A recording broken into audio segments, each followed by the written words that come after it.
చేయండి. యేసుక్రీస్తు ప్రభు నామమున ప్రార్థిస్తున్నాం మా పరమ తండ్రి, ఆమేన్.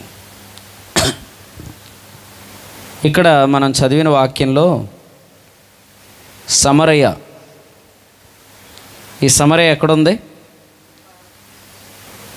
యాకోబు తన కుమారుడైన యోసేపుకి ఇచ్చిన భూమి దగ్గర ఉంది.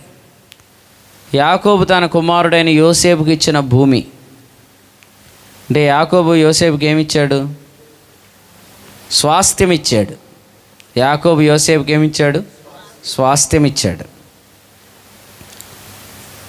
యోసేపు ఆదికాండం 39వ అధ్యాయంలో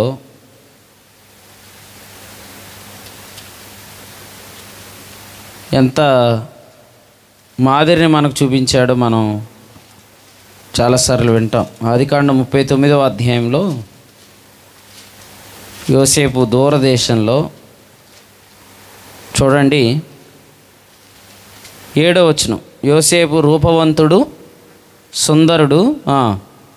అటు తర్వాత అతని యజమానుని భార్య యోసేపు మీద కన్ను వేసి తనతో శయనించుమని చెప్పిన. అయితే అతడు ఒప్పక, నా యజమానుడు తనకు కలిగినదంతా నా చేతికి అప్పగించాను కదా, నా వశమున తన ఇంటిలో ఏమి ఉన్నదో అతడు ఎరుగడు. ఇంటిలో నాకంటే పైవాడు ఎవడనూ లేడు. నీవు అతని భార్య అయినందున నిన్ను తప్ప మరి దేనిని నాకు అప్పగింపక ఉండలేదు. కాబట్టి నేనెట్లు ఇంత ఘోరమైన దుష్కార్యం చేసి దేవునికి విరోధముగా పాపము కట్టుకుందునని తన యజమానుని భార్యతో అను దినదినము ఆమె యోసేపుతో మాట్లాడుచుండాను. కానీ అతడు ఆమెతో శయనించుటకైనను ఆమెతో ఉండుటకైనను ఆమె మాట విన్నవాడు కాడు.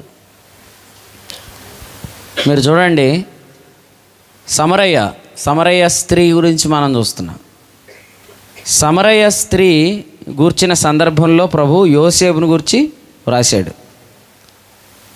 సమరయ స్త్రీ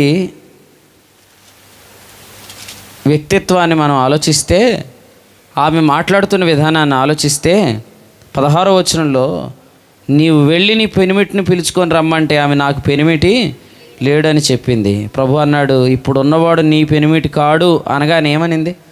సత్యమే చెప్పితివి. అప్పుడు ఆ స్త్రీ, అయ్యా నీవు ప్రవక్తవని గ్రహించుచున్నాను, మా పితరులు ఈ పర్వతమందు ఆరాధించరు.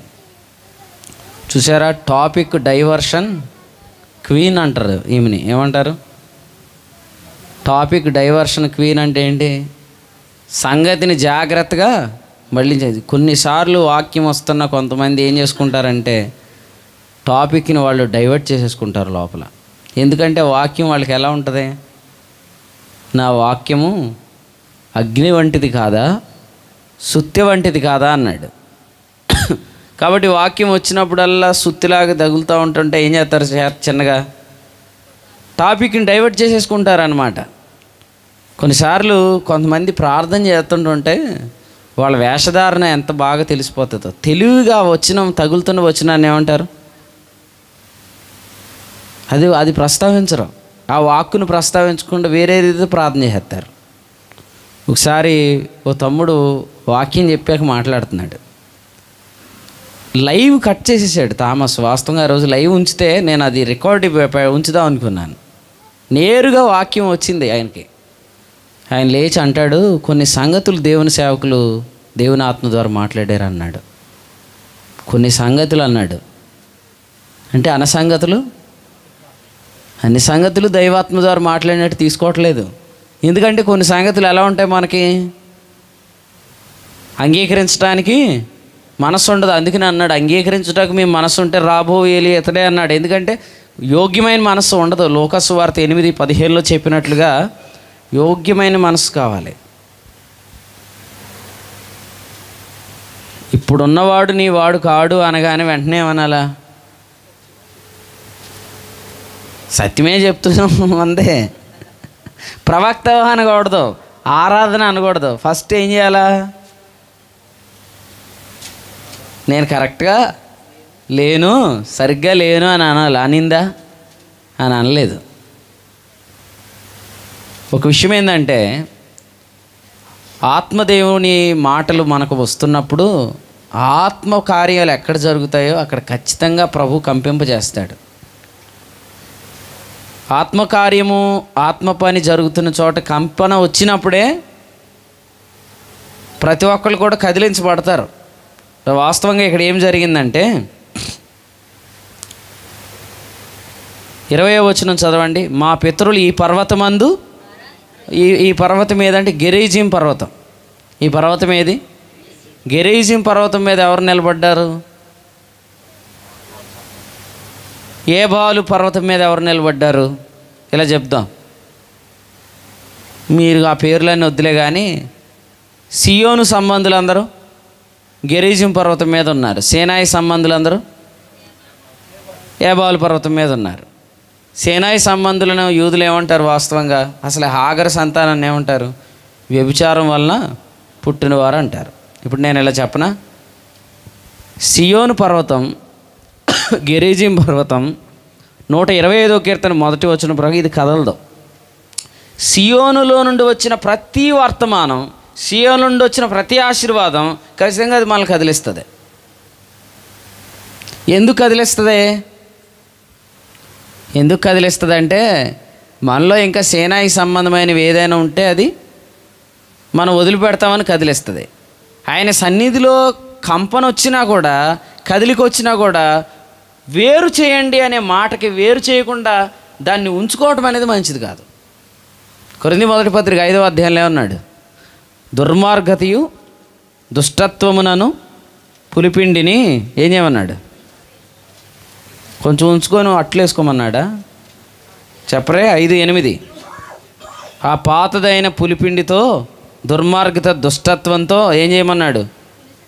పులిసిన పిండిని తీసి బయట పారవేయమన్నాడు. 7వ వచనం, ఆ పులిపిండిని తీసి దుర్మార్గత దుష్టత్వం అని పులిపిండి తీసి పారవేయమన్నాడు.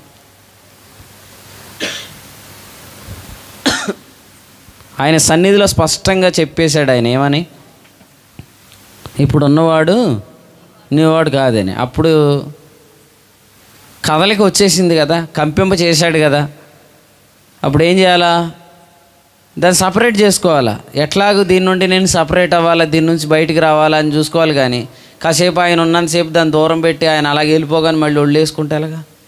సామెతల గ్రంథం 5వ అధ్యాయంలో ఏం చెప్పాడు చదవండి. సామెతల గ్రంథం, ఏదో కొంతమందికి వాక్యం విన్నప్పుడే భయం వేసేది, కొంచెంసేపు అలా భయపడి తర్వాత మళ్ళీ యాజ్ యూజువల్. సామెతల గ్రంథం 5వ అధ్యాయంలో ఇప్పుడు ఏం చెప్పాడు చదవండి.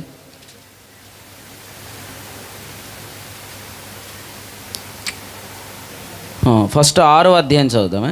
6వ అధ్యాయం 32 చదవండి.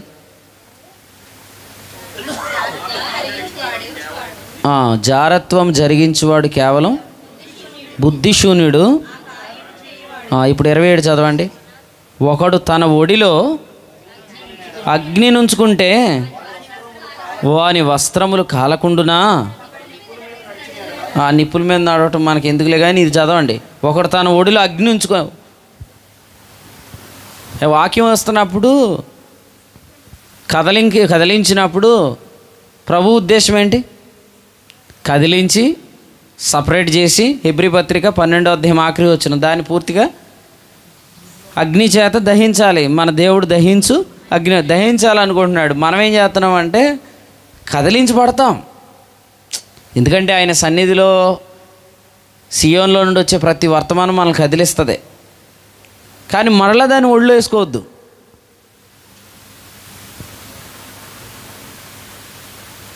తొందరగా వాక్యం అయిపోవాలని ఎవరు కోరుకుంటారు?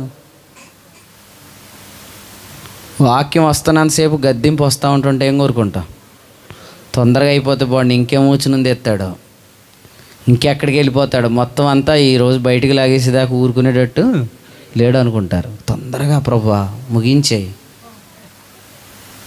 కోరుకుంటారు. ఆ కాసేపు చాలా భయం వేస్తుంది. ఇక తర్వాత ఏం చేస్తారు? మళ్ళీ ఆ నిప్పులు తీసి ఒళ్ళు వేసేసుకుంటున్నారు. అందుకా ప్రభు నీతో మాట్లాడుతుంది. నిజం చెప్పాలంటే యేసుక్రీస్తు ప్రభు ఇక్కడ యోసేపుగా ప్రవచన వాక్యం ప్రకారం ఉన్నాడనమాట. బావి యొద్ద, ఓట యొద్ద. యోసేపు ఎవరు? ఫలించాడు కొమ్మ. యేసుప్రభు ఇప్పుడు ఎక్కడ ఉన్నాడు? ఊట యొద్ద ఉన్నాడు, బావి యొద్ద ఉన్నాడు. ఇప్పుడు చెప్పండి, పాపం ఊటలా ఉంటుందా? పాపం బావిలాగా ఉంటుందా? చేసిన ప్రతిసారి మళ్ళీ దాహం అవుతూ ఉంటుంది, అంతేనా? ఒకడు మోహించాడంట, మోహించి ఏం చేశాడు? నాకు కొంచెం రొట్టెలు వేసుకురమ్మన్నాడంట. రొట్టెలు వేసుకొస్తే చెయ్యి అట్టుకున్నాడంట. చెయ్యి అట్టుకున్న తర్వాత ఏం చేశాడు? ఆమెతో పాపం చేశాడంట. పాపం చేసి నాకు లాస్ట్లో ఏమన్నాడు? అసలు మళ్ళీ ఇంతకుముందు ఎంత ప్రేమించాడో అంత ద్వేషించాడంట. అంటే అర్థం ఏంటి? పాపం నువ్వు చేసిన తర్వాత దాహం మళ్ళీ వస్తుంది. ఆమె ఎన్నిసార్లు ఆ బావి దగ్గరికి వస్తుందంటే ఆమెకు ఊట దొరకలేదు, ఆమెకు బావి దొరకలేదు, ఆమె దాహర్తి తీరలేదు. యేసుప్రభు వచ్చింది ఎందుకంటే, ఇప్పుడు నేను నీకు ఇచ్చు నీళ్లు నిత్యజీవనకై వారిలో ఊరడి నీటి బొక్కగా ఉంటుందంటే ఇంకెన్నాడు నువ్వు మళ్ళీ మిస్టేక్ చేయకుండా నేను చేస్తాను అంటున్నాడు. ఇంకా ప్రతిసారి కొండలట్టుకొని బయలుదేరిపోతే ఎలాగా? ఈ కొండ ఎందుకు ఇచ్చాడు? పరిశుద్ధత యందును ఘనత యందును ఈ ఘటమును కాపాడుకోవడానికి ఇచ్చాడు. ఈ కొండ పట్టుకొని అస్తమాటు దాహం తీరినలాగా బయలుదేరుతూ ఉంటే మీకు తెలీదా? ఎన్నిసార్లు మనం తప్పు చేసిన ప్రతిసారి, పాపం చేసిన ప్రతిసారి అమ్మాయ ఇక్కడతో అయిపోయింది, చాలా తృప్తిగా ఉంది అని అనిపిస్తుందా? అనిపించదు.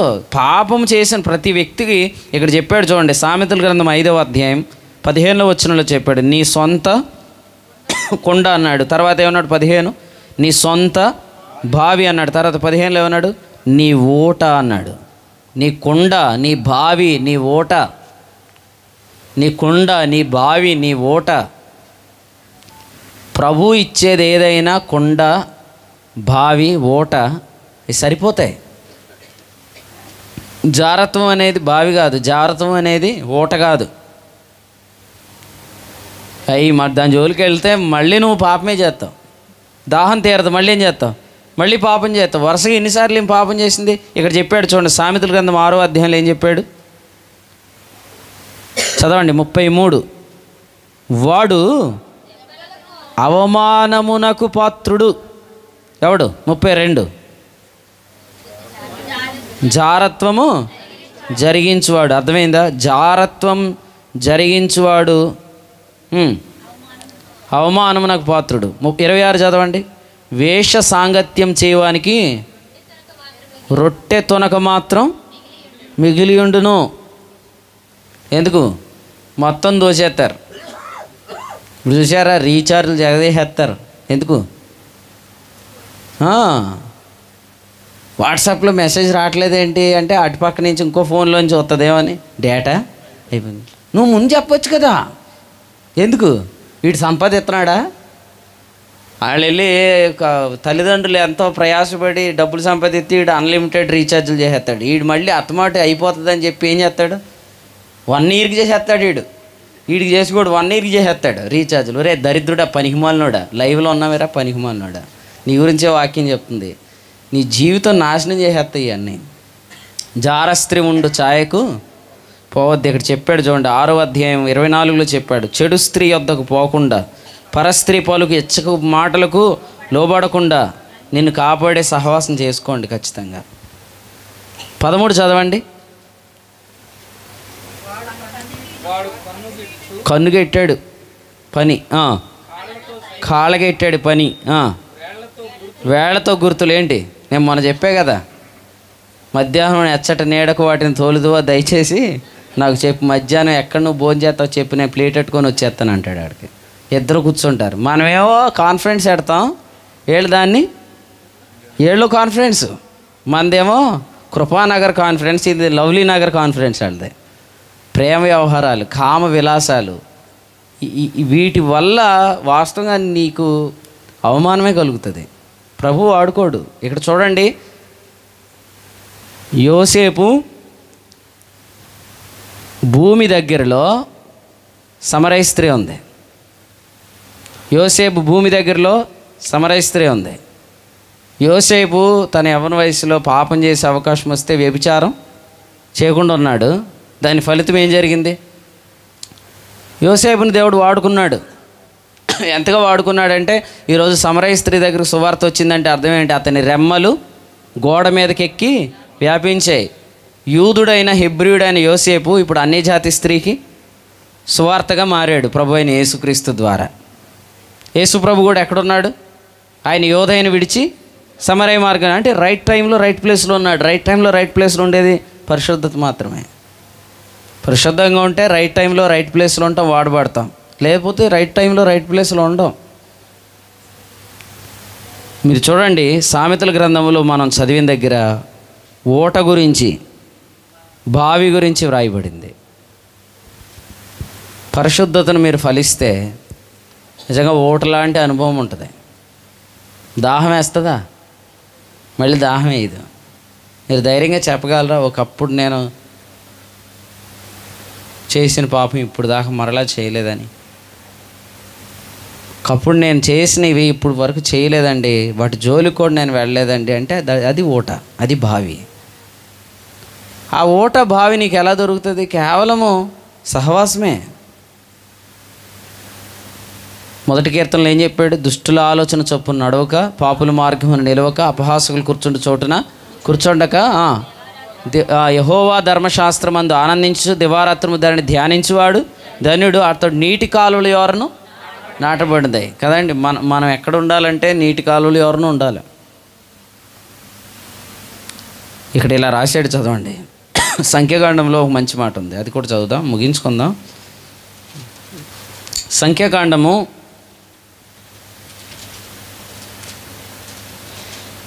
24వ అధ్యాయం 6వ వచనం, 5వ వచనం, 6వ వచనం. యాకోబు నీ గుడారములు, ఇశ్రాయేలు నీ నివాస స్థలములు ఎంతో రమ్యమైనవి, వాగుల వలె అవి వ్యాపించున్నవి అన్నాడు. వాగుల వలె వ్యాపించున్నవి.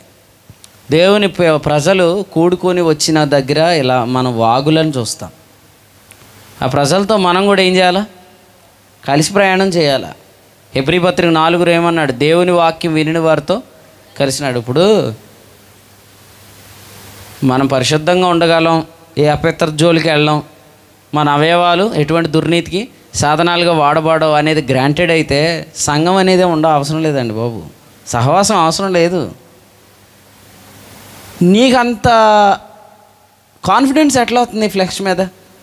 ఫిలిప్పీ 3:3 ప్రకారం నీ ఫ్లెష్ మీద నీకు అంత కాన్ఫిడెన్స్, నీ ఘటం మీద నీకు అంత నమ్మకం ఎందుకు?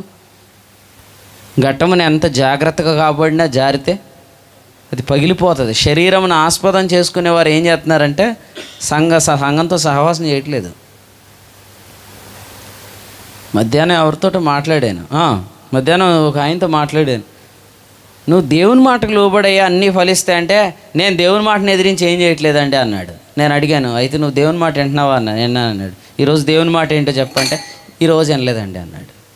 నిన్న చెప్పు అన్నాను, నవ్వుతున్నాడు. కరీంనగర్లో దేవుని మాట ఏమొచ్చింది చెప్పు, తెలీదు అన్నాడు. ఇంక నువ్వు దేవుని మాట ఏం వింటున్నావు? ప్రయత్నాలలో వాడిపోతున్నారు, కానీ ఇక్కడ అతడు చేయనదంతయు సఫలమవుతుంది. యోసేపు 39వ అధ్యాయంలో ఆయన గురించి ఇలా వ్రాయబడింది, అతని చేతిలో సమస్తము యెహోవా సఫలం చేస్తున్నాడు. సక్సెస్ఫుల్గా ఉండటానికి ముఖ్యమైన మూలం ఏంటంటే పరిశుద్ధంగా ఉండటమే. మీకు కావాలంటే చదవండి, ఐగుప్తుకు వెళ్ళొద్దని చెప్పాడు. ఎవరిని? ఇస్సాకుని కదా. ఇస్సాకుని ఐగుప్తుకు వెళ్ళొద్దు అన్నాడు. ఐగుప్తులోకి వెళ్ళని ఇస్సాకు ఐగుప్తు నుండి హాగరుని తెచ్చుకున్నాడు. ఎవరు? అబ్రహాం. ఐగుప్తుకు వెళ్ళలేదు. ఎవరు? ఇస్సాకు. వ్యభిచార సంబంధమైన అపవిత్రత జోలికి వెళ్ళనందుకు ఐజాక్ ప్రభు ఏమిచ్చాడు? అతని భూమి 100 అంతల ఫలం పొందింది. నేను ఇలా ధైర్యంగా చెప్తాను, నా పరిశుద్ధ జీవితం మీద ఎవడన్నా నిందేస్తే వాడికి నేను చెప్పే సమాధానం ఇదే. నేను అపవిత్రంగా దేవునికి ఆయాసకరమైన పనులు చేశాను నేను, కానీ నన్ను విమర్శించేవారు, నన్ను నిందించేవారు ఎవరు నాకు సహాయం చేయలేదు. అందులో నుంచి బయటకు రావడానికి గల ముఖ్య కారణం ఏంటంటే కృపాసహిత సందేశాలే నన్ను ఎంత బయటికి తెచ్చాయంటే ఈరోజు నేను ధైర్యంగా చెప్పగలను, ఇంతగా ఫలించింది పరిచర్య. ఒక యవనస్తుడు చిన్న వయసులో ఇంత ఫలించాలంటే ఖచ్చితంగా నేను ప్రాక్టికల్గా ఎరిగి చెప్తున్నాను, పరిశుద్ధంగా ఉంటే చాలు ప్రభు ఫలింపజేస్తాడు. నేను మీ అందరికీ అదే చెప్తున్నాను. యవ్వన వయసులో ఉన్నారు, ఇప్పుడు అందరు కోరుకుంటారు. ఇప్పుడు మన మీద ఎన్ని కన్నులు ఉంటాయి, ఎంతమంది కోరుకుంటారు? ఎందుకంటే యోసేపు రూపవంతుడు, రెబకా చక్కనిది, శారా సౌందర్యవంతురాలు. కానీ ఇవన్నీ దేవుని మహిమ కొరకు వాడబడాలా. ఇప్పుడు నువ్వు పెద్ద ఏమంటారు 60 దేశాలు అందగాడు ఏదో అంటారు కదా. ఇప్పుడు జగన్ గారి జిల్లాల సంఖ్య పెంచాడు కదా, మొత్తం జిల్లాలన్నింటిలో ఈడ అందగాడు అన్నట్టు నిన్నే కోరుకుంటుంది అనుకోకు పిచ్చోడా. విషయం ఏంటంటే ఇదంతా ఒక కుయుక్తి, ఇదంతా పెద్ద కుయుక్తి అండి. ఎందుకంటే నువ్వు సత్క్రియలో పాలుపడి ఉంటే యోసేపులా ఫలించి పడేస్తావు నువ్వు. అందుకనే భయం.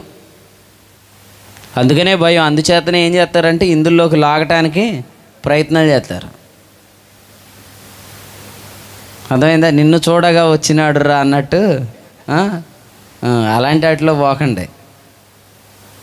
ఒకటే గుర్తుపెట్టుకోండి, కామతప్తులు ఒకటి కంటే పెళ్లి చేసుకోవటం మేలు. మీ ఇలాంటి వాళ్ళకి నేను చెప్పే సమాధానం ఏంటంటే కామతప్తులు అవుతున్నారు, పెళ్లి చేసుకోండి అంతే.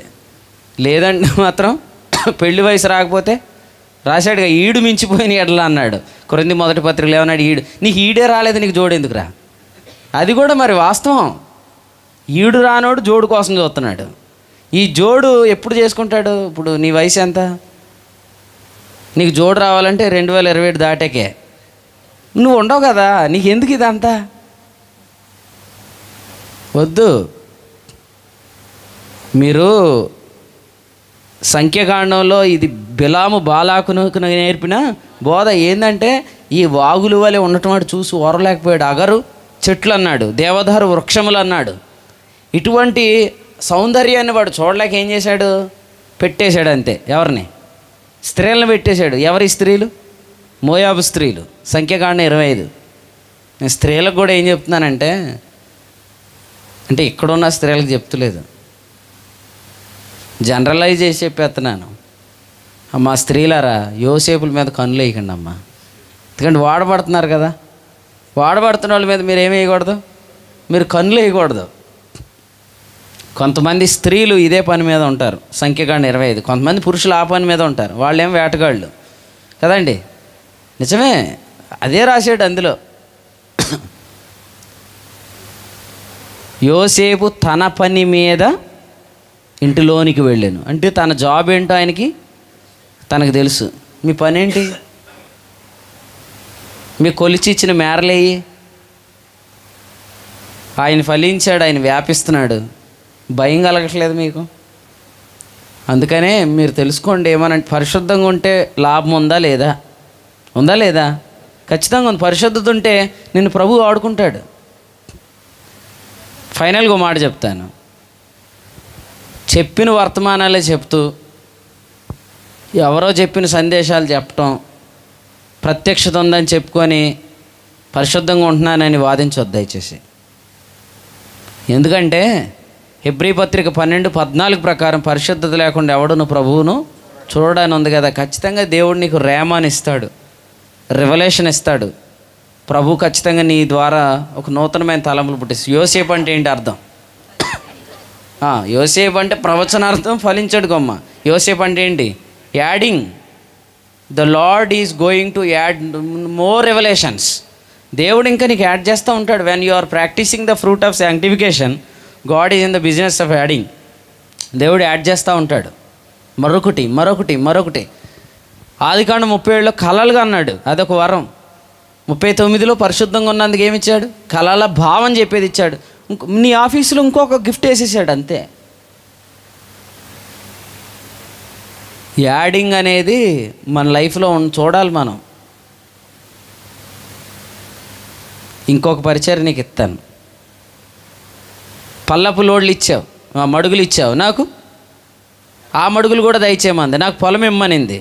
అలాగూ స్వాస్థ్యం అని అడగాలి. యోసేపుకు యాకోబు బావినిచ్చాడు, సియోను సంబంధులకు గెరిజీము పర్వతం ఇచ్చాడు. మరి నీకేమిచ్చాడు? రొట్టె తొనకు మాత్రం మిగిలి ఉండునని చెప్పాడు. చాలా విచారం, వేష సాంగత్యం. మేము వింటున్న సాక్ష్యాలు కొన్ని చాలా బాధాకరంగా ఉంటున్నాయి. కొంతమంది ఎందుకు చచ్చిపోతున్నారు? వేష సాంగత్యాలు. రొట్టె తొనకు మాత్రం మిగిలి ఏం చేస్తుంది? అక్కడ రాశాడు చూడండి, లాస్ట్ రెఫరెన్స్ అదే సామెతల గ్రంథం 6వ అధ్యాయం. సామెతల గ్రంథం 6వ అధ్యాయం 26 చదవండి. వేష సాంగత్యం చేయవానికి రొట్టె తునకు మాత్రం మిగిలి ఉండును, మగనాలు మిక్కిలి విలువగల ప్రాణమును వేటాడేసింది. అయిపోయింది. వేష సాంగత్యం ఏం చేస్తుంది? మిక్కిలి విలువగల ప్రాణాన్ని వేటాడ. దానికి ఏంటండి, వచ్చిన డబ్బులన్నీ లాగేసుకుంటూ ఉంటుంది, పడుపు సొమ్ము. అందుచేత ప్రేమతో చెప్తున్నాను, సామెతల గ్రంథంలో చెప్పాడు ఏమనంటే 5వ అధ్యాయంలో 8వ వచనంలో, దాని ఛాయకు పోవద్దు, దాని ఇంటికి కూడా దగ్గరికి వెళ్ళొద్దు అన్నాడు. దాని ఛాయకి వెళ్ళొద్దు, ఇంటి దగ్గరికి కూడా వెళ్ళొద్దు అన్నాడు. అక్కడక్కడే తిరుగుతూ ఉంటే వైఫై కనెక్ట్ అయిపోద్ది. అక్కడక్కడే తిరిగితే వైఫై కనెక్ట్ అవుతుంది. ఆ వైఫై కనెక్ట్ అవ్వనంత దూరంగా తిరగండి. ఎందుకంటే మీరు పిలవకపోయినా వాళ్ళు ఏం చేస్తారు, పిలుస్తారు. ఇదిగో ఇక్కడ రాశాడు, నేను చదువుతున్న పరిశుద్ధ వాక్యమే నమ్ముతున్న వాళ్ళు చదవండి. అపవిత్రంగా ఉన్నవాళ్ళు ఈ చదివితే ఇష్టపడరు. మరి మీరు మాత్రం చదువుకోండి. ఎంత క్లియర్గా రాశాడంటే ఇక్కడ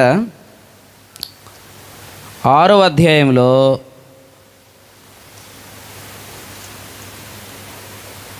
ఇలా చెప్పాడు చూడండి. చదవమండి, ఎందాక చదివిన వచనమే.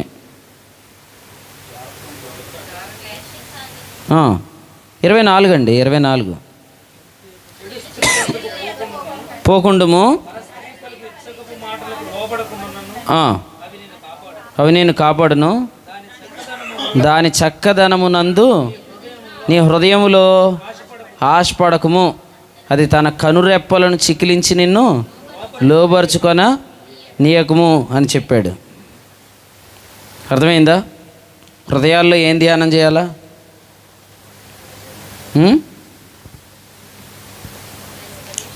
ఆయన ఏమన్నాడు కీర్తనకారుడు, రాత్రి వేళ నీ వాక్యాన్ని ధ్యానం చేసి పండుకొందున అన్నాడు. హృదయాల్లో ధ్యానాలు అయ్యి ఉండాలి. కానీ హృదయాల్లో అయ్యే ధ్యానాలు ఉన్నాయనుకోండి, ఏం జరుగుతుంది? అపవిత్రమైన కళలు వస్తాయి, అపవిత్రమైన వస్త్రాలు వస్తాయి, ప్రభు పనులు వాడబడలేవు అన్నిటి వల్ల. కాబట్టి కొంతమందిని దూరం పెట్టుకోండి. నేను ప్రేమతో చెప్పేది ఏంటంటే, కొందరిని అసలు మీరు దగ్గర రాని. కొంతమంది మధ్యలో ఈ స్నేహితులు ఉంటారు, ఎవరేళ్ళు రాయభారం జరిపించేవాళ్ళు, వాళ్ళని మీరు దూరం పెట్టుకోవాలి. ఉన్నాడా లేడా? ఎవడికి? అమ్మునోనికి. ఎవడాడు? యెహోనాదాబు. ఎవడాడు? బహుకపటం గలవాడు. వీడు చేశాడు మధ్యలో రాయభారం అంతా. ఏమని ఐడియా ఇచ్చాడు అన్నమాట. వీడు ఏమిచ్చాడు? ఐడియా ఇచ్చాడు. ఏమని? నువ్వు ఆమెను ఎలా పిలవాలంటే రొట్టెలు వేయమని, రొట్టెలు ఎత్త కొత్తదే, అప్పుడు నువ్వు చెయ్యట్టుకోమని ఐడియా ఇచ్చాడు. ఎవడేడు? బహుకపటం కలిగిన స్నేహితుడు. కొంతమంది పోస్ట్ మ్యాన్ ఉద్యోగాలు వస్తాయన్నమాట. అంటే ఏం చేస్తారు? ఆమె ఉత్తరం ఈయన ఉత్తరం ఆమెకు అందిస్తారు. ఆ మధ్యలో వేసేయాలి అసలు ఫస్ట్. అందుకని ఈ పోస్ట్ మ్యాన్ల కొరకు మీరు ప్రార్థన చేయండి. ప్రభువా, వారి ఉద్యోగాల నుంచి వారిని తీసివే, వాడికి ఉద్యోగం పోవును కాక, వాడి ఇల్లు పాడైపోవును కాక, అని వాడి ఆఫీస్ పాడైపోవాలంతే. మీరు ఒకరితో స్నేహం చేస్తున్నారంటే దానికి ఖచ్చితమైన కారణం ఇదే ఉండాలి. మీ ఇద్దరు కూర్చొని ప్రార్థన చేసుకునే వాళ్ళు అయి ఉండాలి, మీ ఇద్దరు వాక్యం ధ్యానం చేసేవాళ్ళు అయి ఉండాలి. అది తప్ప ఏదైనా జరుగుతుందంటే ఆ స్నేహం ఫైనల్గా ఏం చేస్తాడు? వదిలేస్తాడు మీ ఇద్దరిని, అంతే. వాడు అప్పగించేస్తాడు మిమ్మల్ని. అందుచేత రాజేష్, నీ స్నేహం ఎవరితో? అర్థమైందా? నీ స్నేహం ఎవరితో అంటే అప్పుడు ఏం చెప్పాలి? ఇదిగో పలానా బ్రదర్తో. ఎందుకు స్నేహం చేస్తున్నామంటే వాక్యం నిమిత్తం స్నేహం చేస్తున్నాం, మీ ఇద్దరం కలిసి ప్రార్థన చేసుకుంటాం అనాలి తప్ప ఎందుకు సహకరించే వాళ్ళని మాత్రం మీరు అలౌ చేయొద్దు. కాబట్టి ఇప్పుడు నేను వాక్యం ఎవరి గురించో నాకు ఏదో తెలిసిందో, అందుకనే మొత్తం నేను ఇక్కడ కుండ బాధలు కొట్టేశానని మీరు అనుకుంటే మాత్రం మీకు కావాల్సిన సమాచారం అంతా నేను చెప్తాను. ఫోన్ చేయండి 9494710473. నా భార్యను ప్రక్కన పెట్టుకొని మీతో మాట్లాడతాను నేను. అర్థమైంది? దేవుని సేవకుడు మాట్లాడుతున్నప్పుడు నువ్వు ప్రవక్తవని గ్రహిస్తున్నాను, వండర్ఫుల్ స్పీకర్, అసలు మీరు మాట్లాడితే అసలు మామూలుగా ఉండదండి, దద్దరిల్లిపోతుంది. ఇదివరకు ఆరాధన ఇక్కడ చేసేవారు అని టాపిక్ డైవర్ట్ చేసేస్తా కుదరదు. అక్కడ నేను మళ్ళీ టాపిక్లోకి లాగుతాను నేను. అందుచేత టాపిక్ డైవర్ట్ చేయకుండా యథార్థంగా మీరు ఒప్పుకోండి. వీటిల్లోనికి అసలు పాలు పంపులు పొందొద్దు. ఎందుకంటే మగనాలు మిక్కిలి విలువగల ప్రాణాన్ని వేటాడతా. ఫైనల్గా నిన్ను చంపి వదిలేసేదాకా నిన్ను వెంటాడుతూనే ఉంటుంది. అది దాని జోలికి పోవద్దని ప్రేమతో తెలియజేస్తున్నా. నాకు తెలిసినప్పుడు నేను మిమ్మల్ని డైరెక్ట్గా హెచ్చరిస్తాను, మీకు తెలిసినా మీరు డైరెక్ట్గా హెచ్చరించండి. మనమందరం కూడా దేవుని చేతిలో వాడబట్టడానికి ఎల్లప్పుడూ సిద్ధంగా ఉందాం. ప్రార్థన చేద్దాం. ప్రార్థన. కృపగల తండ్రి, మీకు వందనాలు. యోసేపు ఫలించాడు కొమ్మగా, అతని రెమ్మలు గోడ మీదకి ఎక్కి వ్యాపించినట్టుగా. అదే భూమికి దగ్గరలో ఉన్న సమరయలో ఉన్న స్త్రీ నాయన దాహంతో ఆమె పలుమార్లు ఆ బావి దగ్గరికి వస్తుంది, కానీ ఆమె దాహం తీరలేదు. మీరిచ్చే నీళ్లు మాకు నాయన ఊరేడి నీటి బొగ్గుగా ఉన్నాయ్యా, మీకు స్తోత్రాలు. మరలా దప్పికొనకుండా మాకు ఇచ్చిన నీళ్ళకే వందనాలు. ఈ నీళ్లు అందరికీ దొరుకునుగాక, ఈ విడుదల అందరికీ దొరుకునుగాక. జారస్త్రీ ఉండు ఛాయకి పోకుండా, వేష సాంగత్యం చేయకుండా ప్రభా, మీరు ఇస్తున్నది ఎక్కడ మేము అప్పగించకుండా రీఛార్జీలు చేయటం, అపవిత్రమైన వాటి కొరకు నానా అప్పులు చేయటం, ఇటువంటి ఇక్కడ ఉన్నవారు ఎవ్వరూ చేయకుందురుగాక.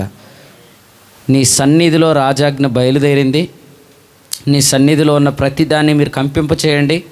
తిరిగి ఎవరు తమ ఒళ్ళో నిప్పులు వేసుకొనకుందురుగాకని ప్రార్థిస్తూ, కుటుంబ వ్యవస్థను, వివాహ వ్యవస్థను ఆత్మ సంచారం కొరకై, ఆత్మ కార్యముల కొరకై కాపాడుతున్న మా రక్షకుడైన యేసుక్రీస్తు ప్రభు నామమున నిరీక్షిస్తున్న మా పరమ తండ్రి.